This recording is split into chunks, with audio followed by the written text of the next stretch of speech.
Gaussing Rai was 20 years old when he died. His family had barely scrimped enough money to send him to Qatar for a job.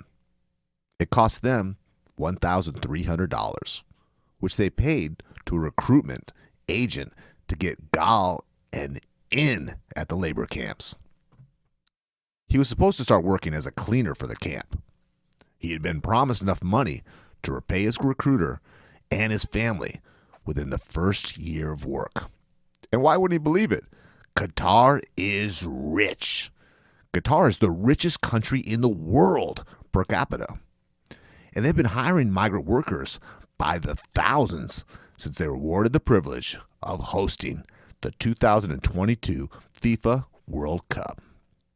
But Gaussing Rai must have realized the promise of fair pay was a trap, because within 7 days of arriving, Gal took his own life. 2 months ago, The Guardian reported on the short, brutal lives of immigrant workers in Qatar. For years, there had already been a steady stream of news about poor labor conditions in Doha, the capital of Qatar, especially among Indian, Nepalese, and Bangladeshi migrants who were being tricked into flying in for high-paying construction jobs, only to find recruitment agent fees, overtime without pay, and security deposits that wiped out their salary. But now, Qatar is under pressure to build faster, build more, and build now. After bidding for the privilege of hosting the World Cup, Qatar found itself in need of stadiums capable of handling all 64 games in the tournament, an average 50,000 per game.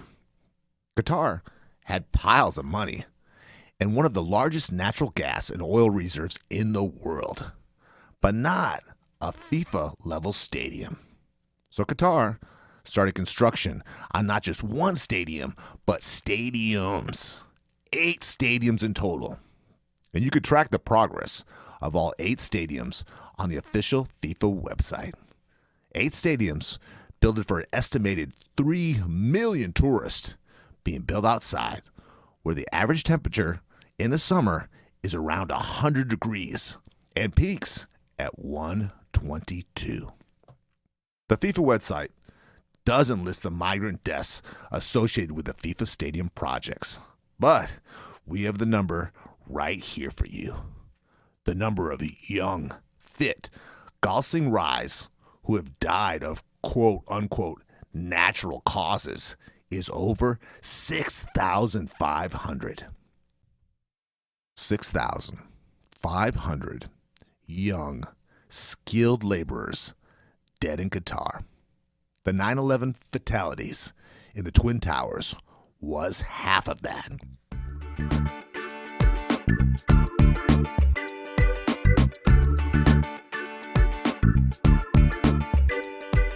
You're listening to The Reengineered You. This is a podcast about self-empowerment and all the myths, lies, and misconceptions we tell ourselves. Then we use science and history to bust those myths and re-engineer a better you. I'm your host, Todd Laments, the extrovert. And I'm the writer, researcher, and introvert, Joe Anthony, whose job it is to dig through the outer layer of no-daw on the internet and get to the facts. This is going to be part 1 of a special 2-part episode looking at the cultural, societal benefits of international sports. In part 1, we'll look at how big venues like FIFA and the Olympics affect the individual. And in part 2, we'll look at how hosting an international sporting event can have economic ripples for your hometown and your country. So look for that next week. The Guardian estimates that Qatar paid a little under $200 million in untraceable public funds for the right to host the World Cup. England, by comparison, bid $24 million, which some of you might notice is not 200. Funny thing is, England was criticized by its citizens for being excessive when it bid that $24 million. And that's just a start of Qatar's shadiness with FIFA. By some estimates, this upcoming World Cup will cost over $220 billion with a B by the time Qatar is ready to host. That $220 billion will go into stadiums, training facilities, air conditioners, and a whole new city to surround one of the 8 stadiums during the opening match. $220 billion. South Africa spent $3.5 billion to be ready for the 2010 World Cup. The old, tired argument that hosting international sport events pays for itself in tourism is completely out the window, thanks to Qatar. According to Investopedia, countries who lack the initial infrastructure shouldn't even bother bidding on FIFA or the Olympics. Because anytime your country has to break new grounds on coliseums, plural, that should be a warning that your local labor population is about to be turned into slaves, hauling blocks up a pyramid. If you don't believe us, that's fine. Because during this 2-part episode, we want to bust a few myths about international sports. Myths like: Myth 1. The Olympics, FIFA, and sports in general are good for morale. We all cheer when the guy wearing our flag skates across the ice really fast. So where's the harm? Myth 2. Hosting an international sporting event is a privilege for the host country and a boost to the economy. Just look how prosperous Salt Lake is, or Sochi. Myth 3. So what's the benefit in the long run to international sports?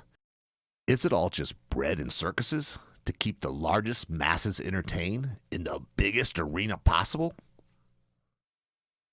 So, Todd, have you heard of the Josh fight in Nebraska?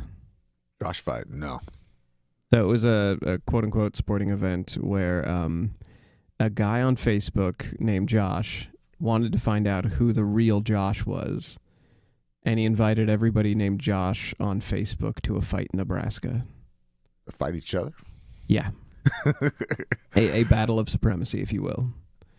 Meathead Joshes.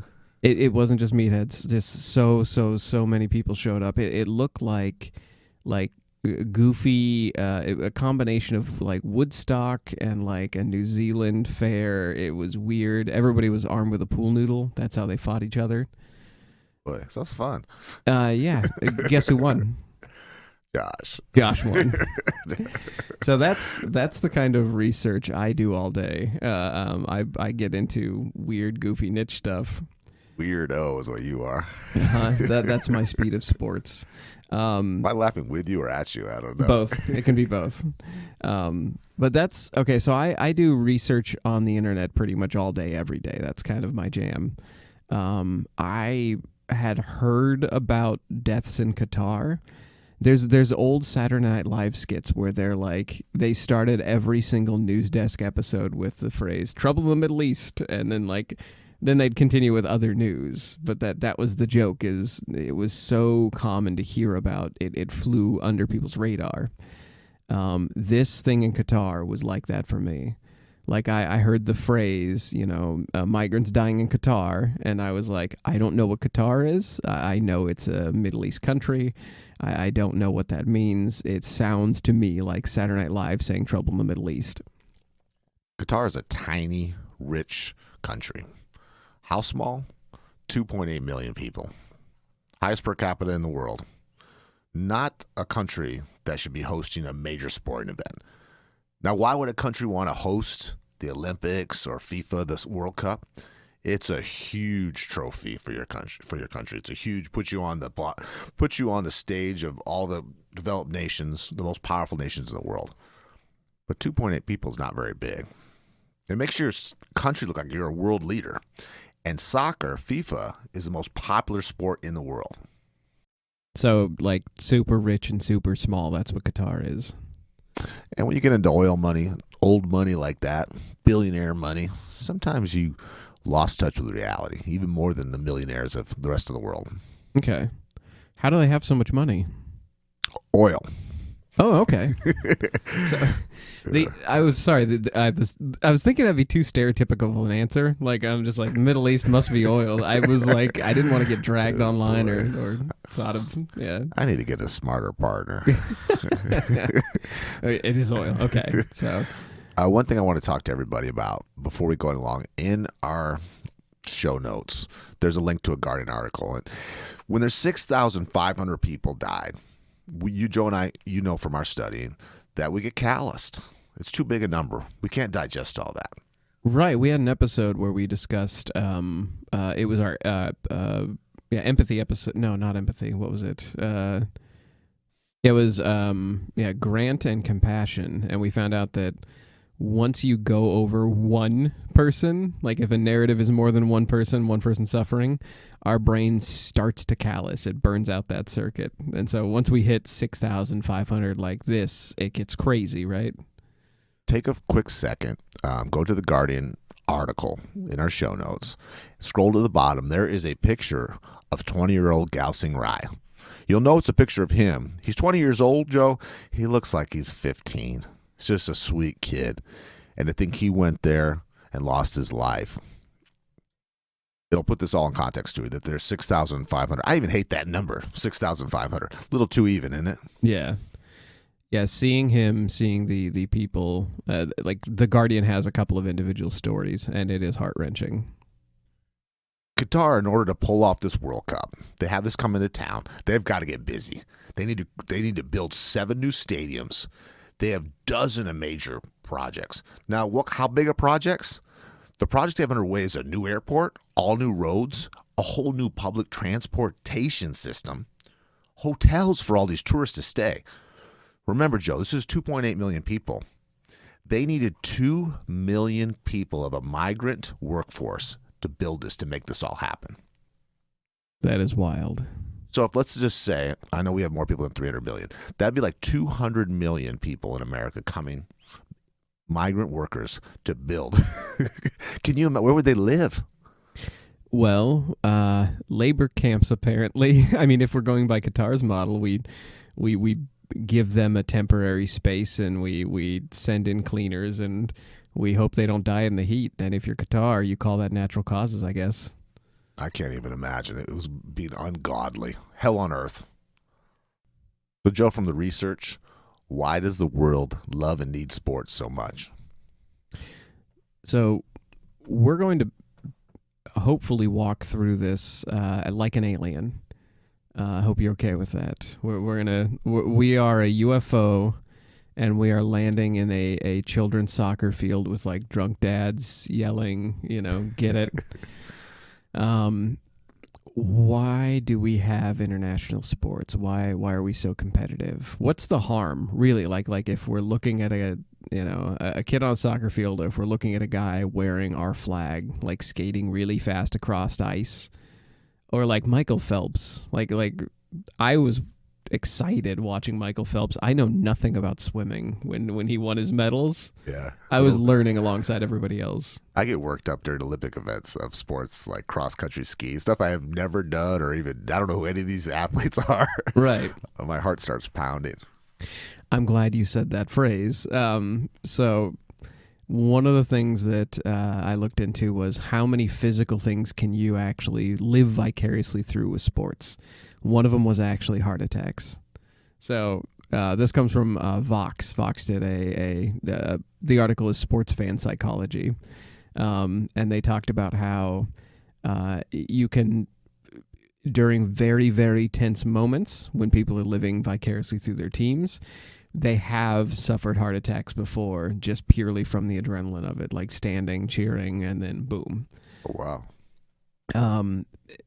Now, one might ask, why does it can't just be that like every sports fan is screaming because it's their kid on the field. Like that'd be one thing. That'd be, if we're an alien looking at humans, we're like, well, they must really have something invested in that player wearing the number, 17 or whatever. But no, we don't have actual stakes in what's going on the field. What is happening is, have you ever heard the term mirror neurons? No.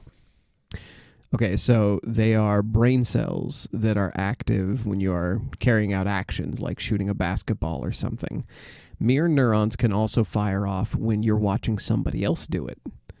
So it helps humans sort of adapt to a task. Like if you are ancient man and you're watching another dude throw a spear and you've never seen that before and you're like, oh my God, he just got a woolly mammoth with a stick. I wonder if I can do that. Your body tensing and like making that grab motion like you're going to pick up a spear and do it. That is a mirror neuron reaction. That is your body being like, okay, let's do it too. Let's try this. I get in that state when I watch football. Yeah. My wife asked me to sit down. I even stand up and get in a stance. Yeah. And don't even realize I'm doing it. My stress glands start going off. She even tells it. She says, you smell funny when you watch football. Yeah. Because I'm getting stressed for for just what you're talking about. As much of a nerd as I am, I did do martial arts and a bit of MMA when I was in college, and I do that when I'm watching like K1 or like some old tournaments and stuff, especially the stressful ones. But it's the same thing. It is actually you're built to do that. Mirror neurons let you try to physically emulate things that you see. And it primes you to react to somebody else doing an activity, and in part because it's a really good survival strategy. It helped us. Also, when your team wins, and this is sort of this has been a study that's come up over and over again because it's easy to test for hormones in people. You swab somebody's cheek, and then you have their hormone level. Watching your team win will lead to higher testosterone levels in your brain. It skyrockets. So the aggression hormone, the male hormone that both males and females have, but that's the aggression hormone. It just it goes way up when you watch a big victory. During the NFL season, when my Patriots win, I have a good week. When they lose, I have a bad week. Yep. There's a cloud over me. And when there's not, I'm great. Good posture, chest out. You're Superman when your team's won. Only for a week. I stuff people into lockers when my team wins. Like, I get way too aggressive. Something funny though is if you ever hear somebody, if you ever have like a hipster in the office and they listen to NPR and they don't follow sports at all, kind of like me. If they claim this doesn't happen to them, they don't follow a team, just bring up politics. Like the exact same reaction, the mirror neurons, the testosterone following a team, that all happens when you get a political victory too. So that's so funny you say that, because every time I joke about this because we're pretty non-political, both of us. But when there is a big election, I watch it like a sporting event. Yeah. With all the different scores and stats. It's exactly the same as watching a sports broadcast. Yeah. They have a victory speech at the end. And oh, totally. Fingers. Like you can see the same things in a political rally as in sports. Like people are holding those foam fingers. People are holding up things that they've bought there. Fist pumping. Right. There are tents with gear being sold. They hate the other side. Right, exactly. Gamifying politics. We'll have an entire episode someday about how much that has hurt politics. But that is the total benefit when we're talking about why international sports is important for humankind. That's the small benefit. That's on the individual level, you feel like a winner when your champion wins for your country, or when your team wins for your country in FIFA, you feel like you just won, and that lasts for like a week. There is also sort of something to be said about, it brings a country together to cheer for somebody, to cheer for a team. If we're talking like, or makes a country go into a state of mourning in case of like the Munich massacre or something. But just generally speaking, we're looking at country morale and the individual that feels pumped up for a period of time after. Brings us all together to be on the same team. It totally does. Yeah, we're not gonna lessen that or cheapen that. This podcast may eventually turn into. It may sound like a 2-part episode of us bashing on international sports. There really is a positive to it. It does bring people together. So we want to look at both the individual as a fan. But do you want to take a look at what the life of an Olympic athlete is like? I've always wondered, yeah. Their life's probably a lot different. They probably eat a lot cleaner than I do. One would think. I always imagined like I for some reason, because I have never looked at a documentary about the Olympics, I was imagining like the locker room of a baseball stadium, like I was imagining like a tub full of ice. I was imagining rub downs by people who know what they're doing. I was thinking that it would be like, you know, a bunch of dudes getting on a world-class bus, like a tour bus together. That is not it. Like I had copy pasted that into my brain for no reason. That's a few and far between. That's Michael Phelps only. That is actually more like FIFA. Like FIFA, when we talk international sports, not all international sports are created equal. FIFA, the soccer program, football. If you're American, it's soccer. If you're not American, it's football. FIFA as a football organization, they do travel more like that, depending on the country that is sending their players. Yeah, they're rock stars. Yeah, they are more like rock stars. The money they make is, it may not sound huge, but it really depends country to country where they come. They're treated well. Oh, they're flying in jets. They don't tie their own shoes. They don't comb their hair. They don't brush their own teeth. They just play football, Joe. Right. They dribble a soccer ball while somebody's doing all of that. So we this comes from I love Cracked, and so I got some of these points from a Cracked article. Some of these we will reference as we go, but it's basically reasons being the Olympics is a nightmare. So this one is going to come up over and over again. I had never really imagined this, but money is the biggest issue a Olympic athlete faces. So your job is like the Olympics of old. You're supposed to play your sport and rally a country together. And as a non-sports guy, I'll explain this to you, Joe. Please. The Olympics there's some exceptions, but for years it's been only amateur athletes. Pros, once you turn professional, you're making an income, you're not allowed to participate in the Olympics. Now that's changed. They have some basketball. They have some people that do it now, the baseball and stuff, but not every sport. So these people literally have been doing this for 20 years, since they were 5, and haven't made a cent yet. Right. Yeah, before the Olympics, they are, by definition, the Olympics is supposed to be non-professional, right? Correct. And it's peaking. So if they do well at this Olympics, they get sponsorships and they're like lottery winners. But if they don't, it's poverty for the rest, because let's face it, their life skills are what?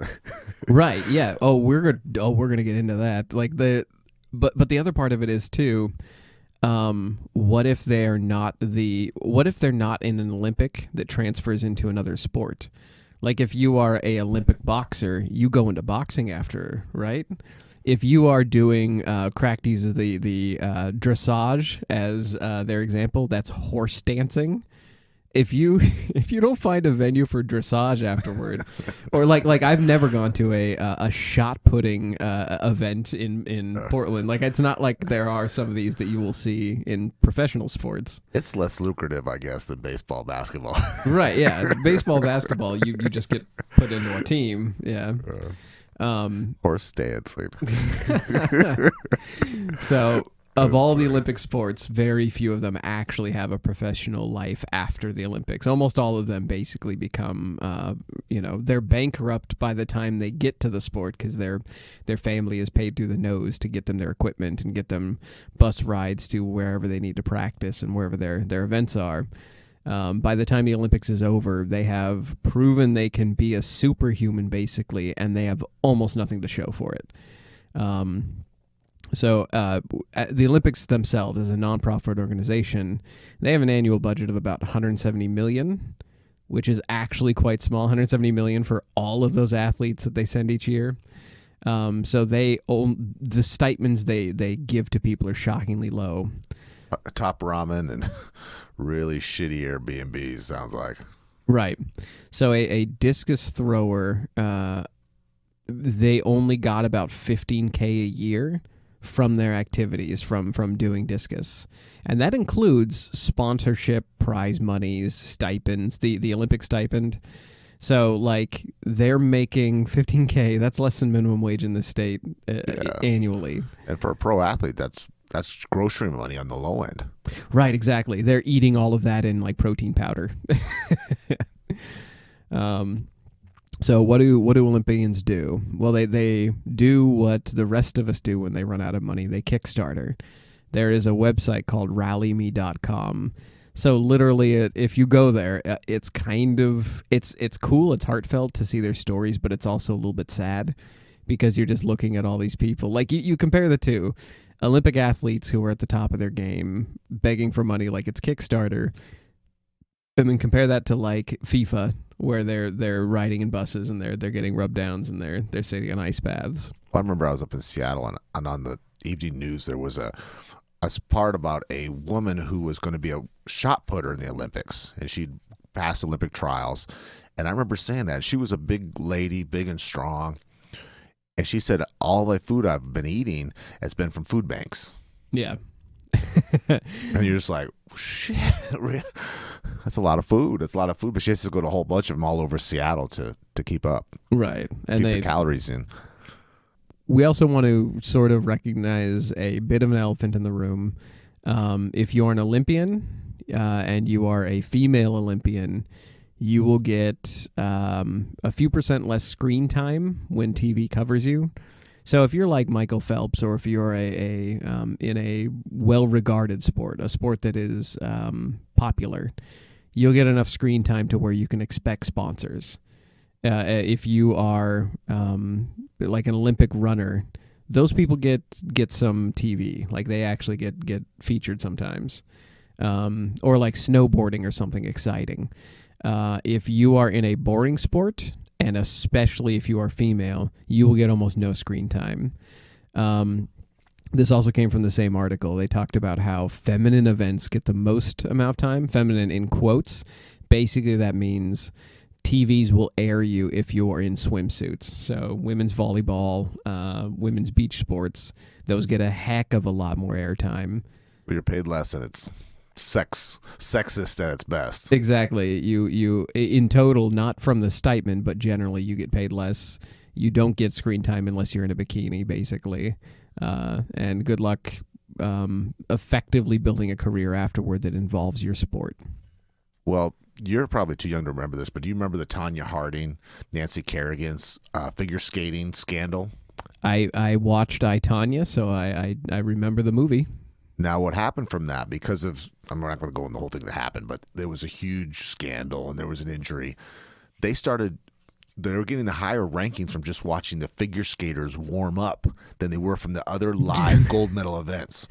So the unfortunate athletes who had worked their whole life to be on TV, who usually would be, because that was such good press, they weren't shown at all that year. That is wild. So yeah, if you Olympics is not fair at all. Yeah, that's what we're saying is you can't go into the Olympics thinking that you are going to make any kind of livable money or livable wage. You are basically going to be serving your sport until you are ejected, and then your retirement looks like, well, we'll get to that it's bleak. So we also want to recognize that depending on what sport you're in, there is also the health risks. So if you think $15,000 a year for a shot putter or a discus thrower is too much, you also add in the fact that like concussions are a very, very high risk in any Olympic sport, especially synchronized swimming when they get kicked in the head all the time. And there are also weird psychological things that can happen. This article brought up something called target panic, which I've heard drummers get this too. Okay, so they don't talk about drummers in this article, but so archers and shooters in the Olympics, they will train to shoot a target over and over and over again with such an insane repetition that it makes them look like robots compared to us, weak, pale, fleshy creatures. They will once in a great while, they will freeze up while they're trying to sight down the target. Like their brain is just like, I've done this too much, I'm sorry. And then it malfunctions or a wire gets crossed or something. Shorts out. Yeah, and they either shoot way too early, like as soon as they look at the target, they pull it, the trigger or release the arrow, or they freeze and they can't shoot at all. Can you believe that? They- After all those years, you think it'd just be muscle memory and mind memory, and Right. it fails you at the worst possible time. The biggest stage in the world, your big chance. Right, exactly. And that's it. And it's blown. It's all over because you had one small, short. This isn't an uncommon thing either. Apparently, pretty much everybody who does a shooting sport encounters this. In fact, it is so common. A extraordinarily similar psychological event happens to drummers. So the drummer for the Black Keys talked about this exact phenomenon where he would be playing. He's practiced millions of hours, and he will just sort of feel like he is about to get out of timing with his drum set, and then he'll have the same thing happen. He'll freeze. So that's just like they should be involuntary, like breathing to them. And it's not because they're nervous. It's just it's they've done it too much, and they can freeze. So we threw out that 15,000 a year thing for discus and shot put. I actually have the numbers here if you want to hear it. Like, how much can we earn as Olympic medalists? You're going to be an archer. I don't know what I'm going to be. I would a probably competitive eater. Is that a what? I could do the horse dancing thing. That's probably harder than it sounds. we're both going into dressage. We're both doing horse dancing. I don't care what anyone says. I could so beat you at horse dancing. It looks funny. Watch the videos, everybody. Go on YouTube, look up dressage. It looks glorious. Well, I'm in. So gold medalists. If we are a gold medalist according to 2018 data. Gold medalists earn $37,000 a year, $37,500 for the year that they compete. Silver medalists about $22,500, and a bronze medalist comes home with about $1,500. So, like, unless you're gold, you might as well get a job at Amazon boxing things, right? Well, yeah, and you've been doing this since you're 4.5 years old, and your parents have spent $500,000 on your horses, your training, your hotel rooms, your fees to get into different contests. Right. You didn't just drive over there and stuff. You've been doing this forever. I think another thing too that we're missing here is every Olympic athlete, I guarantee, Joe, has had a shoulder surgery, a knee surgery, hip problems. Right. Yeah. Every one of them comes home with an injury and a medal. And if you don't have that medal and you made that $15K instead or lower, then you're coming home poor and with an injury and a good story. In fact, there is a phrase for this. There's an old phrase called it's athletes die twice, and the second death is first it's after their Olympics or after their game is done, their career is done, and then the second time is of course at the end of life. There's so Michael Phelps. I want to talk about this because everyone thinks that Olympic gold medalists live like Michael Phelps, that he is worth, $80 million.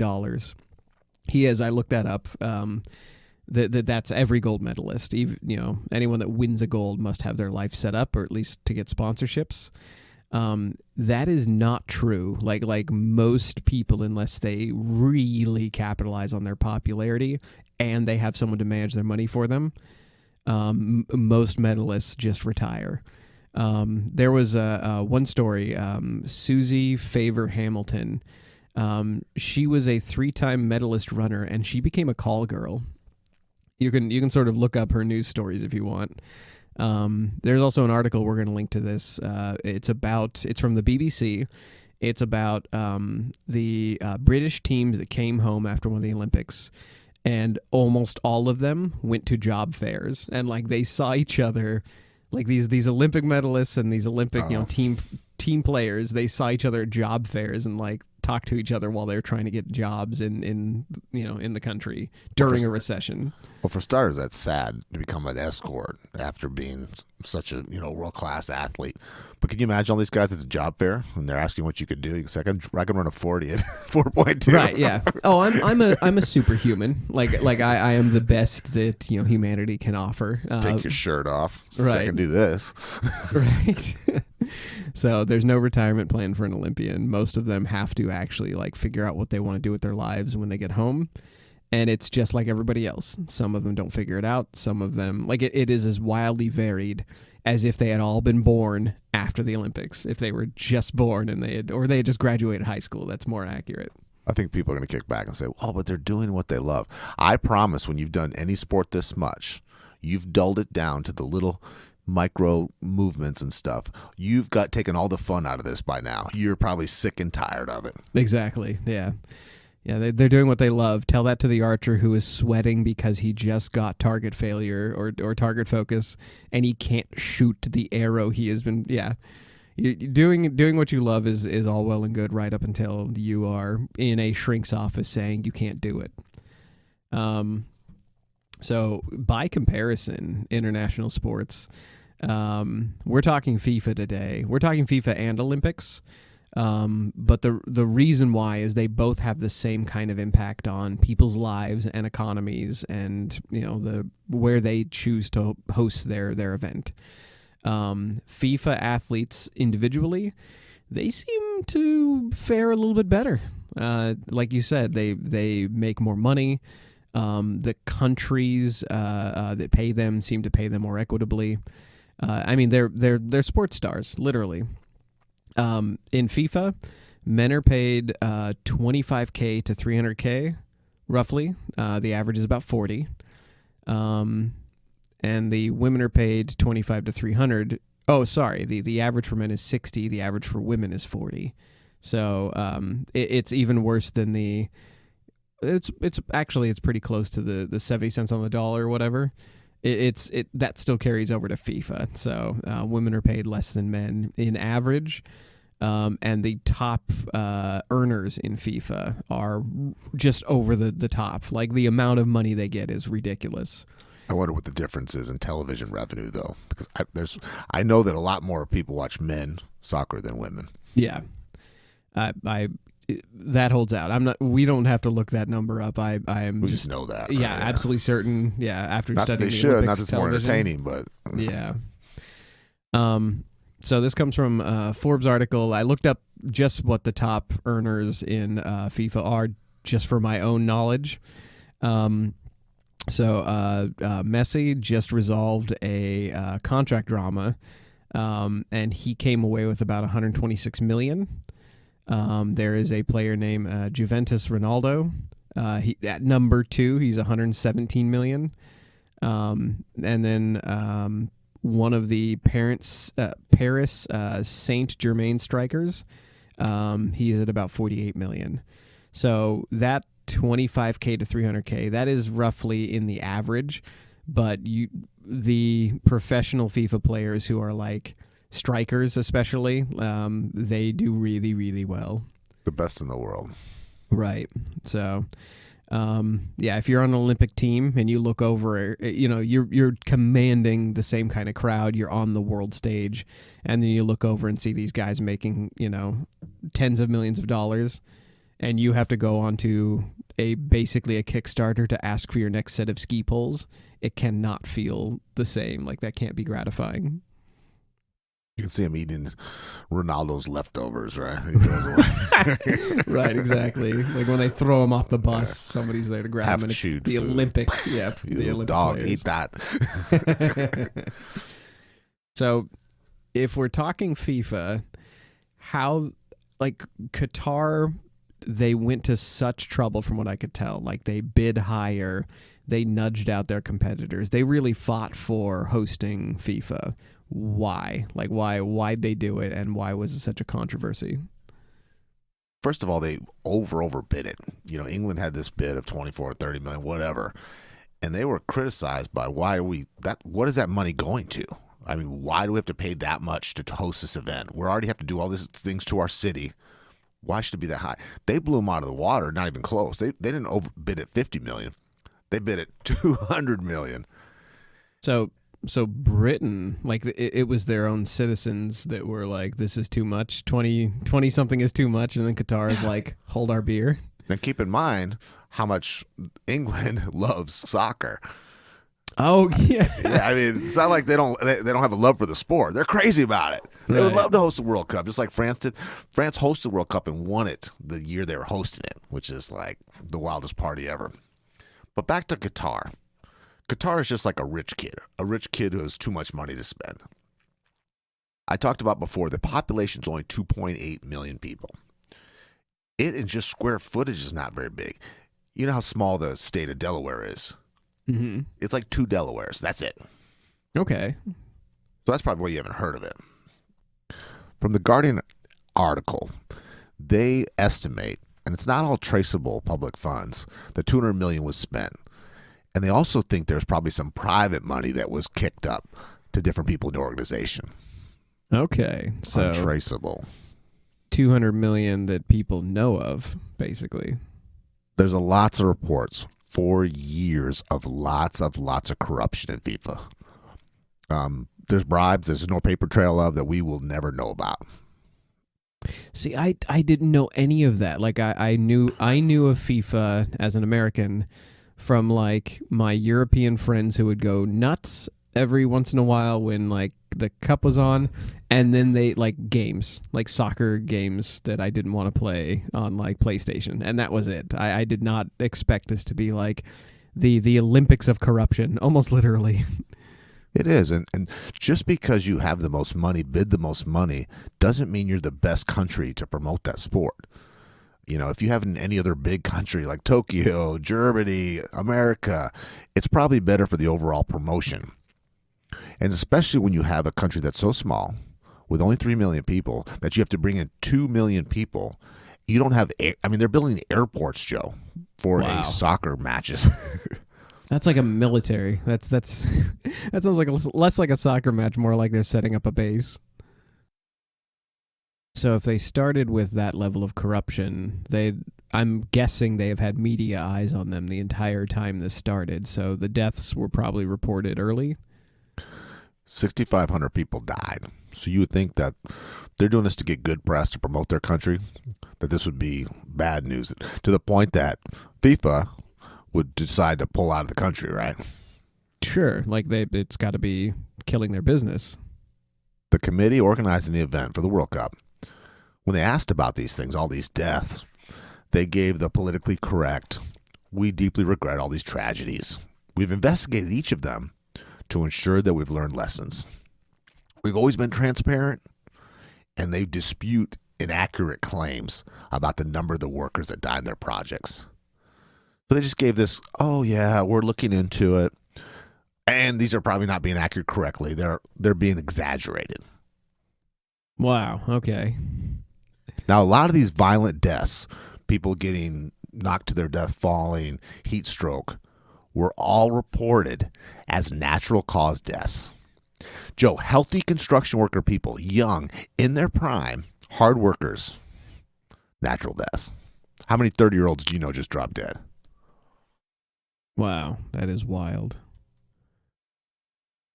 So if we are strictly talking about good press and good branding, why the heck would they choose Qatar over, say, like I would imagine Britain or France would have, it would look better for them. Like they've got infrastructure and they've got, effectively democracies.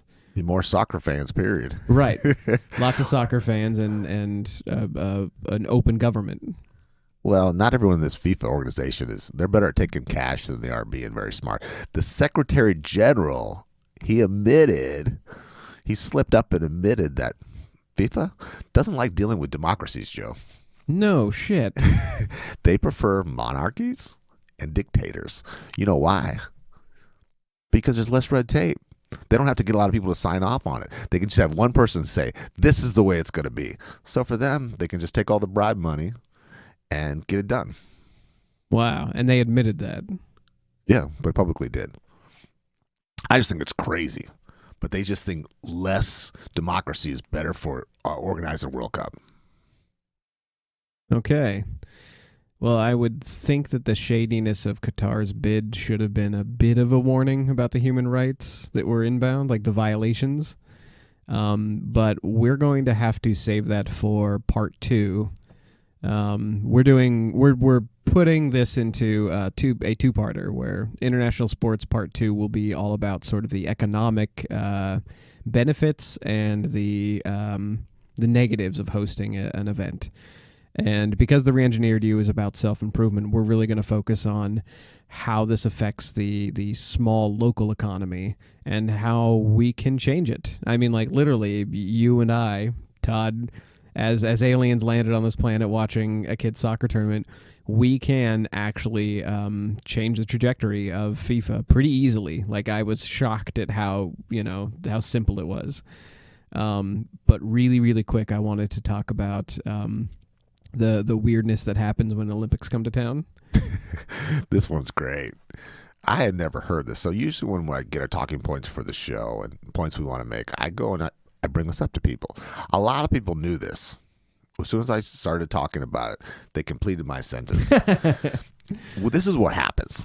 10,000 testosterone-filled athletes go to these camps where they have they put all the athletes together.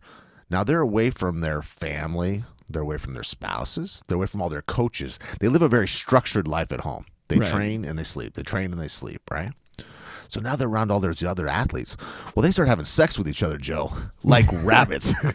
It's this big, Olympic, beautiful-bodied orgy.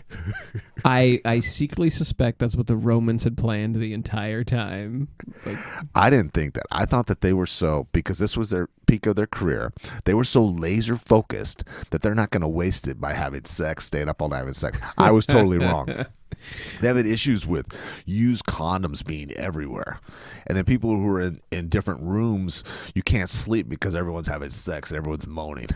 Okay. Sounds like fun, doesn't it, Jeff?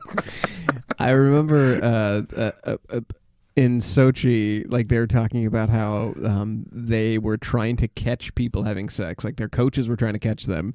And so to avoid that, they would pitch the condoms out onto a nearby rooftop. And like, so I remember a picture online of like some poor guy with a rake just out there on a rooftop. And that's, yeah. Joe, is this what writer groups are like too? maybe the winning, like the contests. The New York Times best-selling ones, right, in a Manhattan hotel room. George R. R. Martin once wrote in a book of his, like he wrote a short story collection. He said that writing contests, like the winning ones, those were the same thing. It was just a bunch of smart people getting together and hooking up. But I can see Ernest Hemingway having lots of hookups. Oh, totally, yeah. So I took one fun fact from this article we're going to link to, which is things they don't want you to know about the Olympics from Cracked. The one that I picked out was it becomes a police state.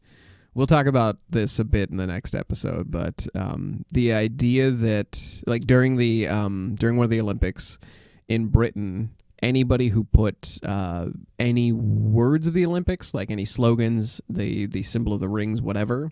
So like ma and pa stores that were nearby would try to like cash out on the Olympics.